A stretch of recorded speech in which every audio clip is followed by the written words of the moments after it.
인공지능의 미래, 앞으로 10년을 결정지을 진짜 경쟁이 시작됐습니다.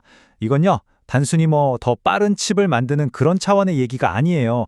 그 칩을 떠받치는 완전히 새로운 판, 바로 유리기판에 대한 이야기입니다.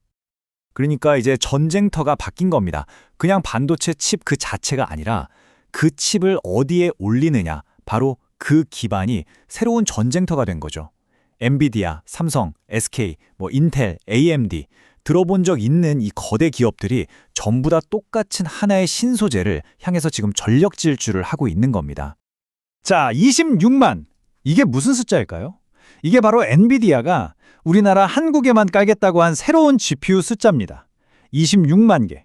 돈으로 따지면 무려 14조 원짜리 투자인데 이걸로 뭘 하려는 거냐? 바로 자기들이 말하는 AI 공장을 짓겠다는 거예요. 어마어마하죠. 아니, 근데 왜 이렇게 갑자기 다들 난릴까요? 지금까지 잘 써오던 게 있었을 텐데 말이죠. 이유는 간단합니다. 기존에 쓰던 고성능 칩의 받침대, 그러니까 그 기반이 이제는 버티지 못하는 거예요. 물리적인 한계에 딱 부딪힌 거죠. 지금까지 쓰던 기판은요, 사실 플라스틱 복합 소재였어요.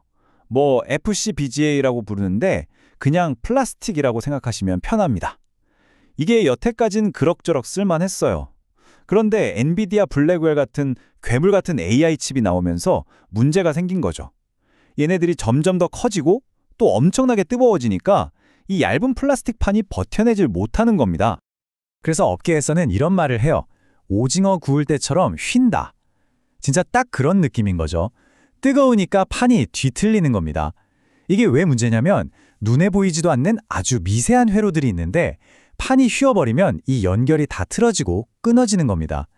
결국 이게 AI 칩 성능을 더 이상 못 올리는 눈에 보이지 않는 벽, 그러니까 천장이 되어버린 거죠. 자, 그럼 이 천장을 어떻게 뚫어야 할까요? 바로 여기서 이 모든 문제를 해결할 구원투수로 유리가 등판하는 겁니다.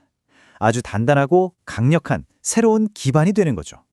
그럼 플라스틱이랑 유리가 얼마나 다른지 한번 직접 비교해 볼까요?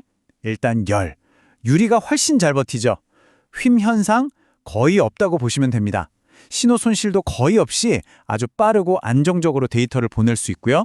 제일 중요한 건 훨씬 더 많은 부품을 빽빽하게 넣을 수 있다는 거예요. 이게 바로 성능 향상으로 직결되는 거거든요. 와, 그럼 그냥 플라스틱 대신 유리 쓰면 되겠네? 라고 생각하실 수 있는데 이게 말처럼 쉽지가 않습니다.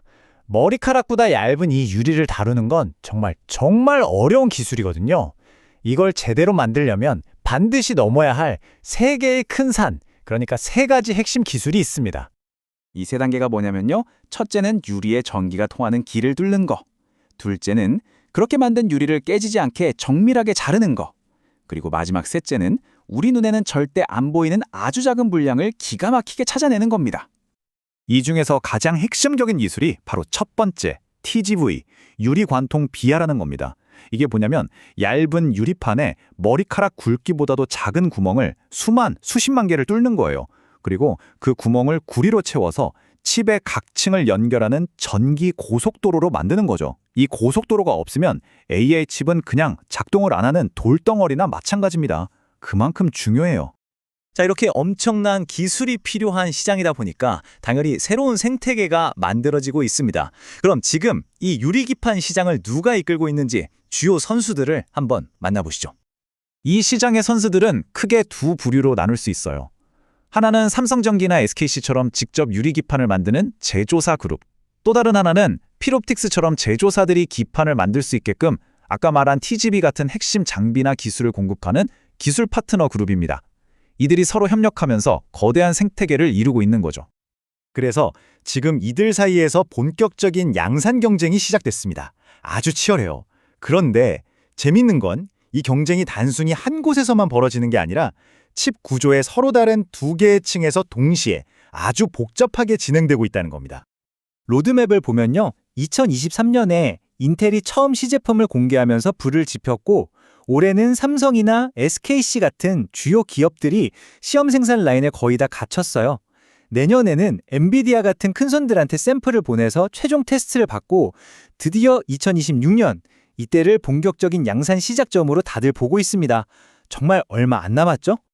아까 말씀드린 두 개의 층이라는 게 바로 이겁니다. 이걸 이해하는 게 아주 중요해요. 자, 건물을 짓는다고 생각해 보세요.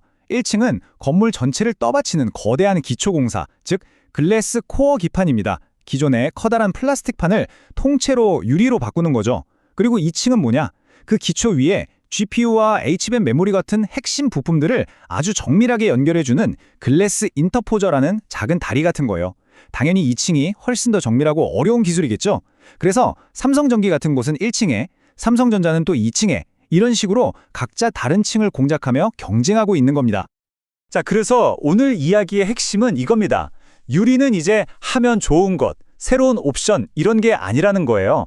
앞으로 AI가 계속 발전하려면 이 불안한 플라스틱 바닥에서 단단한 유리 바닥으로 이사하는 건 이제 선택이 아니라 필수가 되어버렸습니다. 이 변화를 생각해보면 마지막으로 이런 질문이 남습니다. 지금까지 성능의 발목을 잡았던 이 근본적인 한계가 사라진다면 이렇게 단단하고 깨지지 않는 새로운 기반 위에서 과연 다음 세대 AI는 우리가 상상도 못했던 어떤 미래를 만들어내게 될까요?